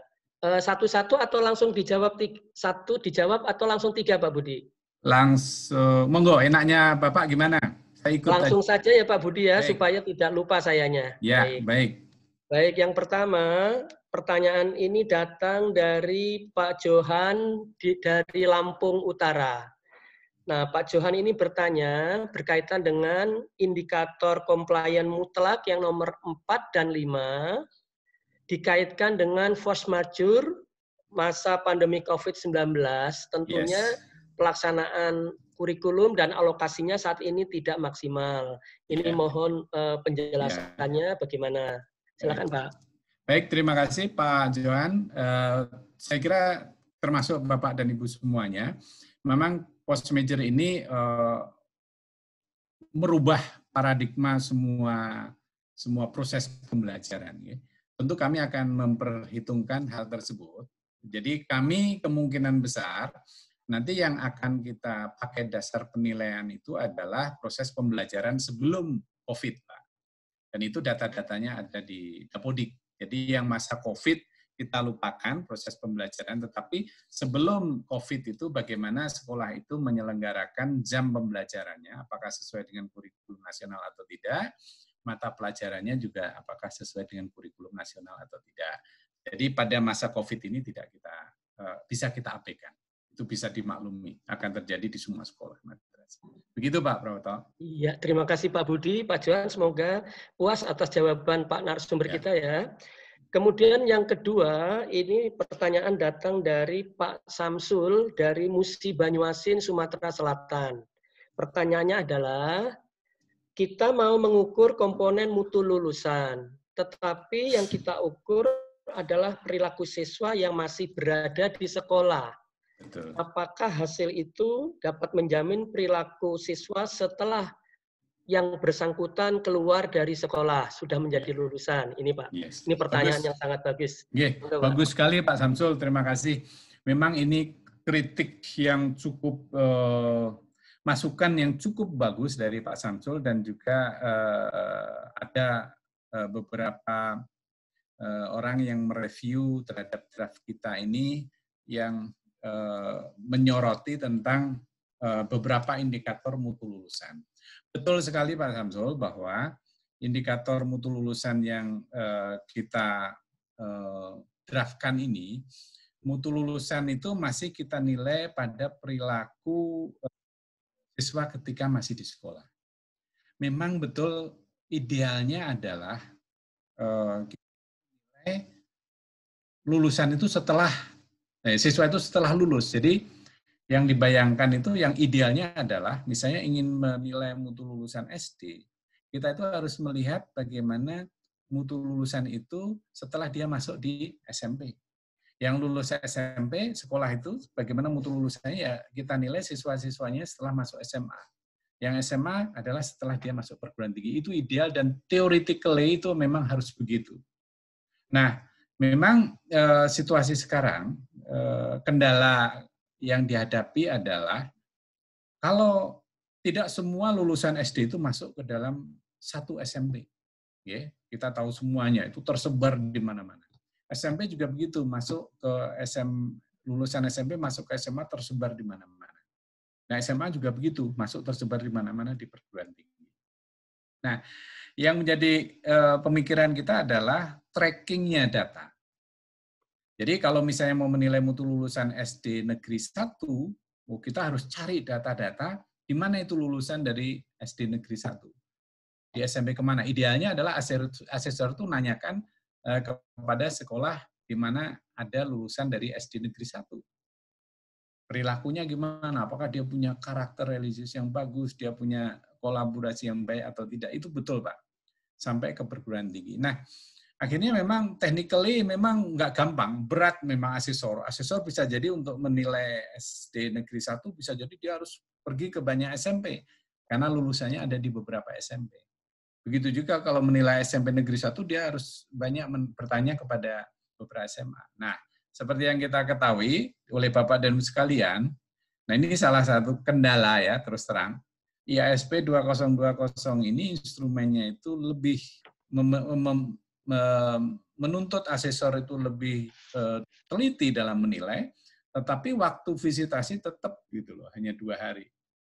Nah, ini jadi kendala. Akhirnya beberapa teman-teman ahli ini coba kita dekatilah. Memang idealnya seperti yang dikatakan oleh Pak Samsul, kita dekati dengan di mana kita bisa memprediksi perilaku siswa, lulusan siswa itu ketika dia itu masih di sekolah yang bersangkutan. Jadi kalau sekolah itu memberikan pendidikan karakter siswa ini adalah siswa yang disiplin, nah diprediksi nanti setelah lulus dari situ juga disiplin. Nah, meskipun terbuka kemungkinan nanti asesor itu juga melakukan wawancara kepada stakeholder atau masyarakat atau orang tua untuk menguatkan justifikasi tadi. Betul Pak Samsul, mohon maaf ini memang kita juga idealnya seperti yang disampaikan oleh Pak Samsul, tetapi secara technically sehingga didekati dengan suatu teori bahwa kita gali itu ketika di mana dia digodok gitu ya. Jadi sama saja ketika kita ingin menilai kedisiplinan seorang siswa yang perwira yang baru lulus akabri begitu, apakah setelah lulus akabri kemudian dia pasti disiplin begitu. Nah, yang bagaimana sistem pendidikan ketika di akabrinya, dia memberikan sistem pendidikan yang disiplin atau enggak? Kalau iya, maka diprediksi setelah lulus dari akabri perwira-perwiranya akan disiplin. Misalnya begitu Pak. Terima kasih Pak Samsul. Oke, terima kasih Pak Budi yang telah memberikan jawaban yang begitu gamblang kepada kita semuanya ya, bukan hanya Pak Samsul. Baik, penanya ketiga ini datang dari Ibu Nani Asyani. Ini pertanyaannya cukup singkat Pak Budi. Okay. Bagaimana jika sekolah yang menjadi sasaran akreditasi, pada waktu diakreditasi itu status kepala sekolahnya PLT, apakah tetap memenuhi indikator komplain mutlak atau tidak? Mohon penjelasan Bapak. Ya, sebelum saya menjawab, ya, mungkin saya nanya ke Ibu Nani. Jadi misalnya begini nih, pada saat proses penetapan sekolah, ini asumsi yang saya pahami ya, pada saat menetapkan sekolah itu menjadi sasaran akreditasi, asumsinya kepala sekolahnya adalah definitif, gitu ya. Terus kemudian definitif, kemudian memenuhi syarat mutlak tadi. Tadi kan syarat mutlaknya kan kepala sekolah memiliki sertifikat calon kepala sekolah. Oke, gitu ya, jadi memenuhi. Nah, kemudian itu kan kita umumkan tuh kepada Ban Provinsi, kemudian Ban Provinsi mengumumkan kepada KPA, begitu, bahwa sekolah Bapak ini akan menjadi sasaran akreditasi. Nah, mudah-mudahan ketika diumumkan itu, ya, sekolah itu masih dalam kondisi yang seperti ketika kami menganalisis. Tetapi kalau misalnya kita tidak punya aturan bahwa kepala sekolahnya itu sebagai PLT atau definitif, tetapi di indikator compliance kita itu adalah pokoknya kepala sekolah itu adalah memiliki sertifikat calon kepala sekolah. Nah, kalau misalnya ternyata PLT dan tidak memenuhi syarat itu ya tidak kita visit.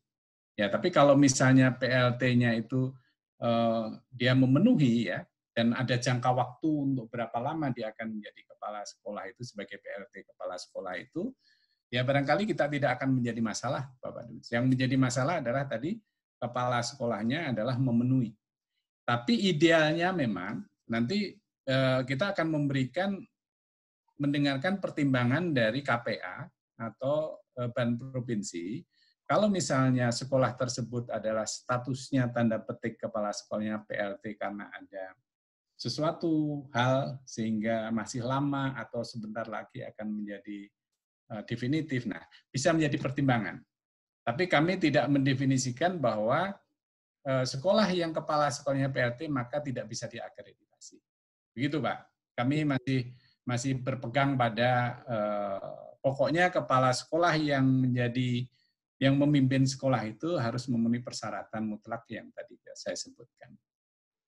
Baik Bapak, terima kasih. Bu Nani, mudah-mudahan puas dengan jawaban Pak narasumber kita ya. Baik, selanjutnya saya akan memberi kesempatan kepada teman-teman yang sudah raise hand. Tadi saya catat yang pertama kali mengajukan raise hand Ibu RR Sri Murni. Halo Bu RR Sri Murni, apakah sudah terhubung? Silahkan mic-nya di unmute, diklik. Halo Bu, Ibu, ya silahkan sampaikan pertanyaannya Bu Murni.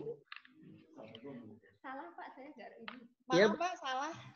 Saya nggak mengajukan untuk. Oh, ya. Baik. Saya lanjutkan ke penanya kedua yang raise hand Pak Suroso. Silakan Pak Suroso. Halo Pak Suroso, sudah tersambung? Unmute-nya, silakan. Halo, Assalamualaikum Pak. Waalaikumsalam Pak Suroso. Silakan Pak Suroso. Ya, Assalamualaikum warahmatullahi wabarakatuh.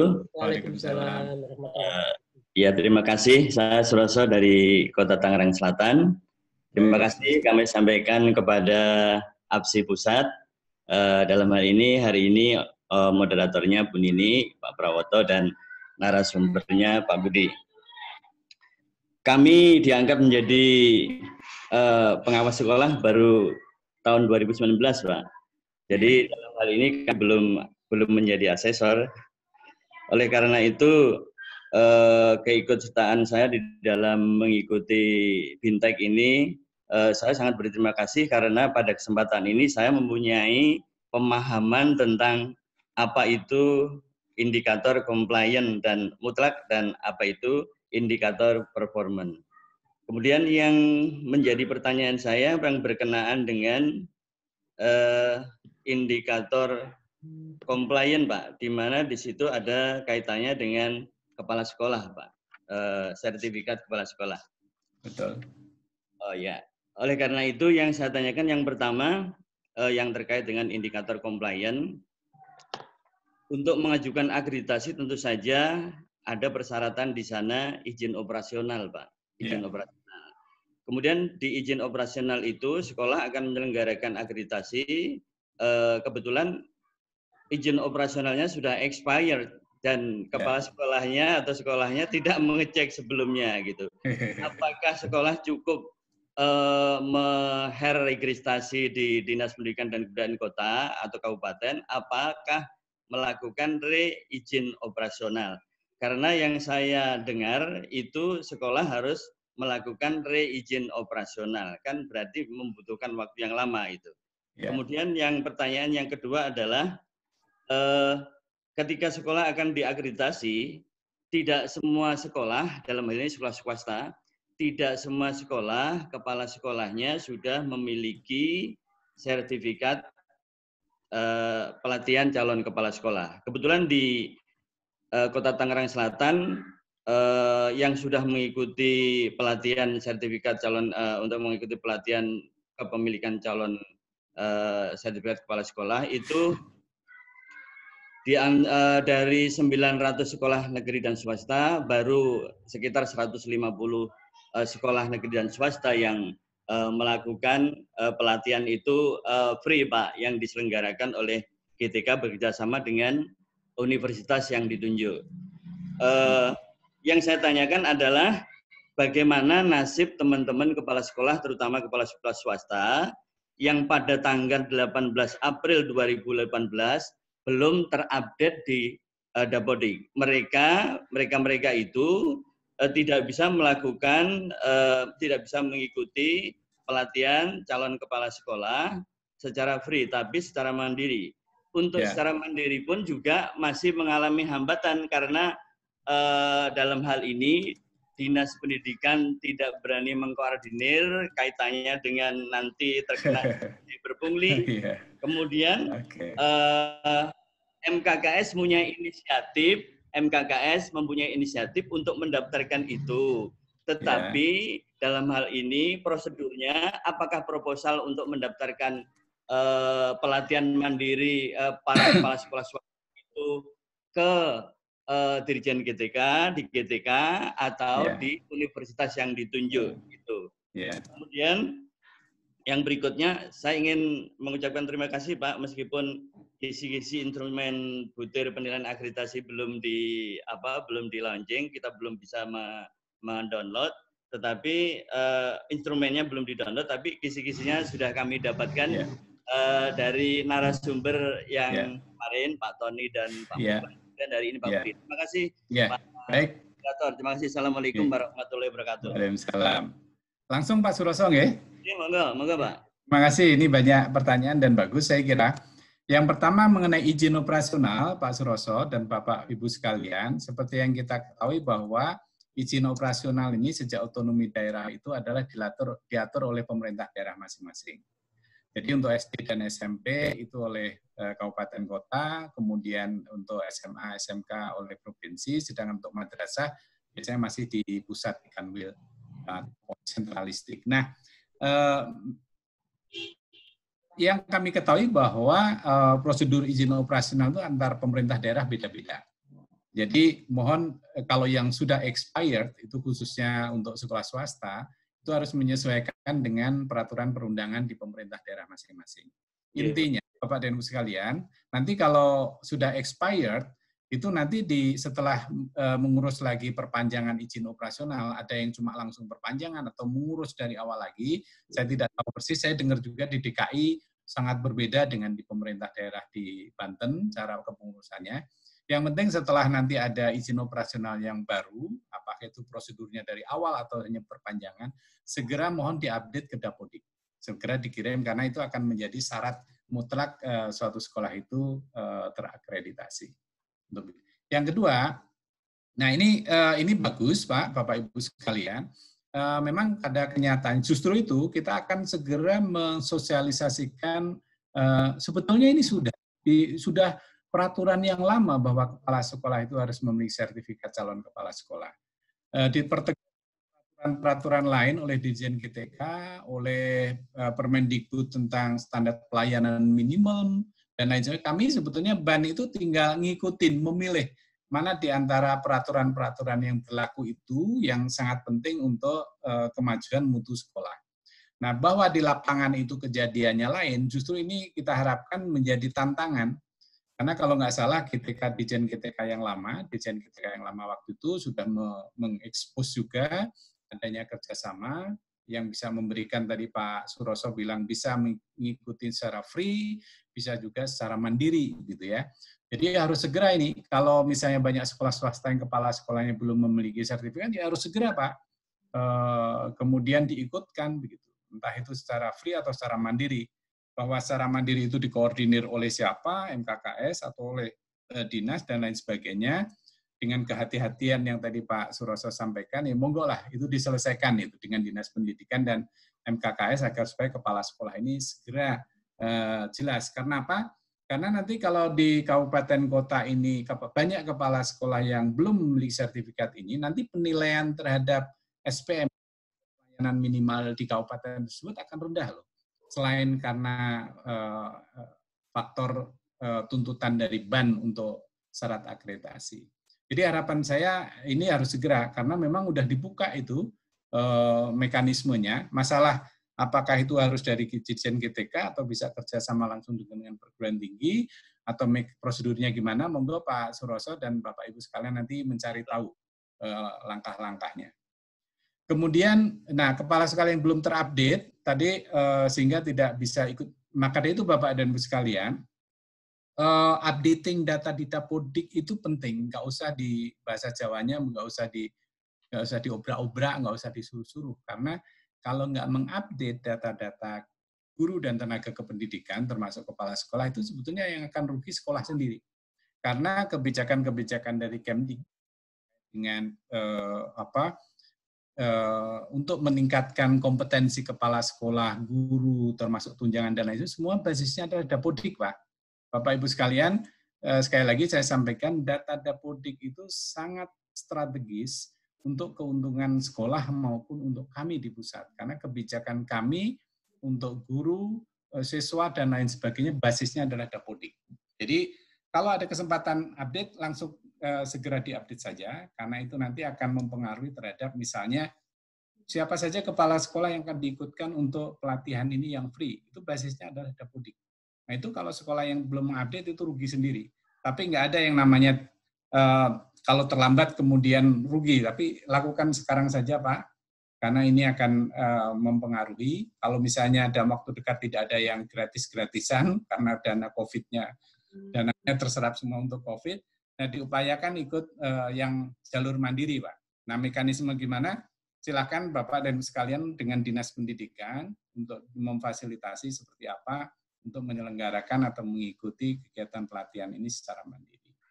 Begitu Pak Suroso, mudah-mudahan jawaban saya ini nanti bisa membantu follow up, tapi yang jelas saya sudah memberikan sinyal ini jauh sebelumnya, agar supaya para kepala sekolah yang belum punya sertifikat ini segera untuk berupaya. Dan jangan lupa lagi, ada loh ya guru-guru yang sudah punya sertifikat calon kepala sekolah tapi nggak diangkat-angkat jadi kepala sekolah gitu ya. Ini juga jadi catatan ya. Jangan sampai jadi ada SDM yang mampu tidak dimanfaatkan juga begitu ya. Yeah. Terima kasih Pak Budi, Pak Suroso atas pertanyaannya juga. Selanjutnya saya serahkan ke Bu Nini untuk memandu berikutnya Ibu. Silakan Bu Nini. Ya, silakan Bu Nini. Disampaikan lagi pertanyaan yang dari chat maupun yang raise hand, silakan Bu Nini. Oh, belum tersambung Bu Nini. Baik.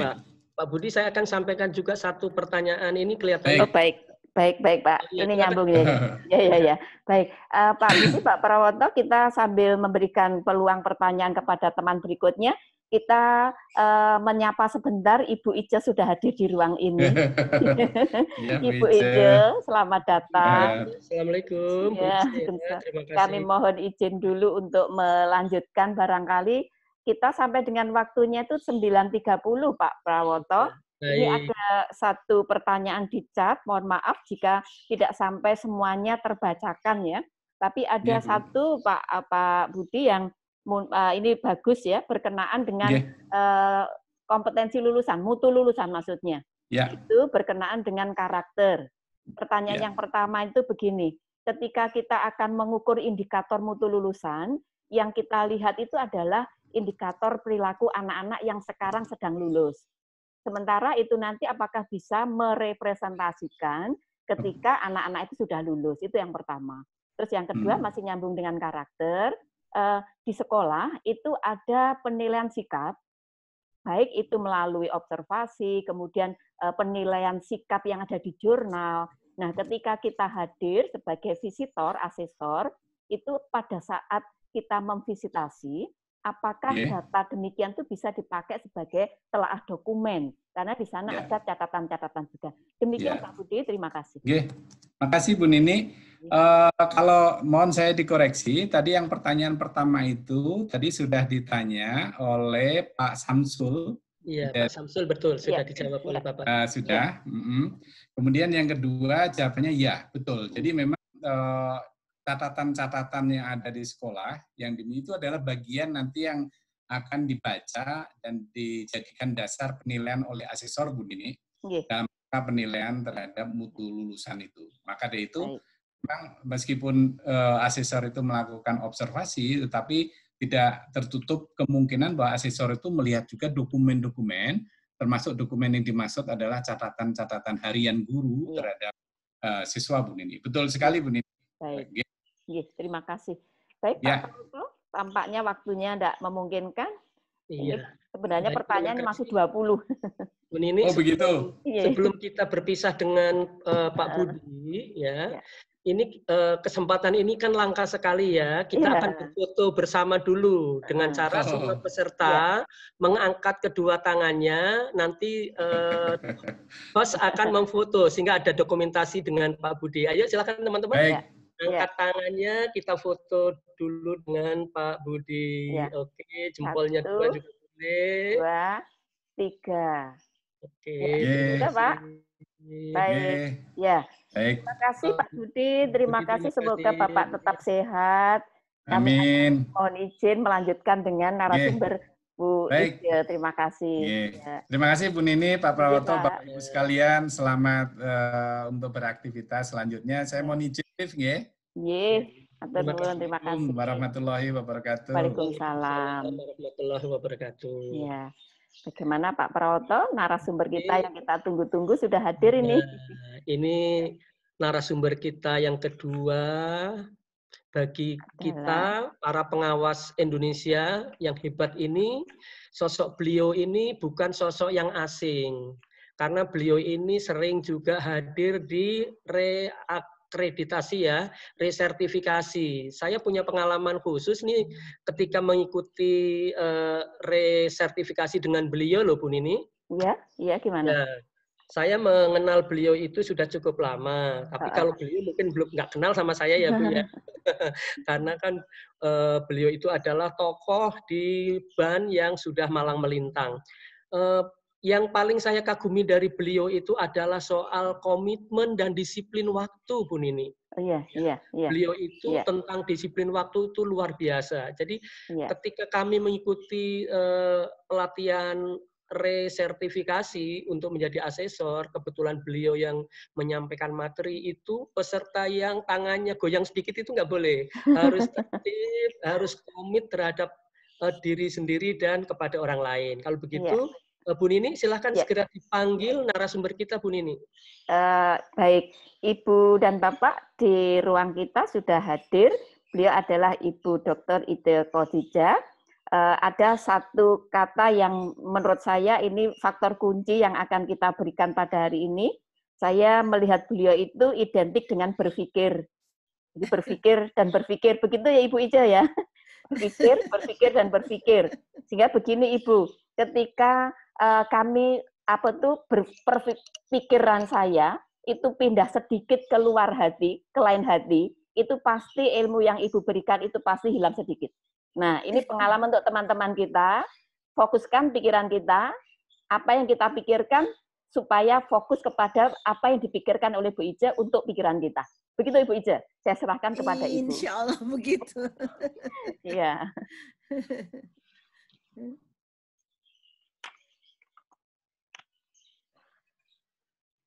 Kita nanti sampai jam berapa Pak Prawoto? Waktu untuk Ibu Ija nanti sampai pukul 11. Oke, tapi panjang kiranya berarti. nanti mohon berkenan Ibu Ija untuk memberikan ruang bagi para peserta itu untuk mengajukan pertanyaan, gitu ya Bu Ija ya. Jadi kami persilakan nanti mengatur waktu paparan dengan waktu di mana para peserta bisa berinteraksi dengan Ibu. Siap. Silakan Ibu. Ya, wah, saya senang sekali bisa punya kesempatan ini. Assalamualaikum warahmatullahi wabarakatuh. Waalaikumsalam. Selamat pagi, salam sejahtera buat kita semua. Saya pikir walaupun kita virtual, tetapi mari sama-sama kita niatkan bahwa ini adalah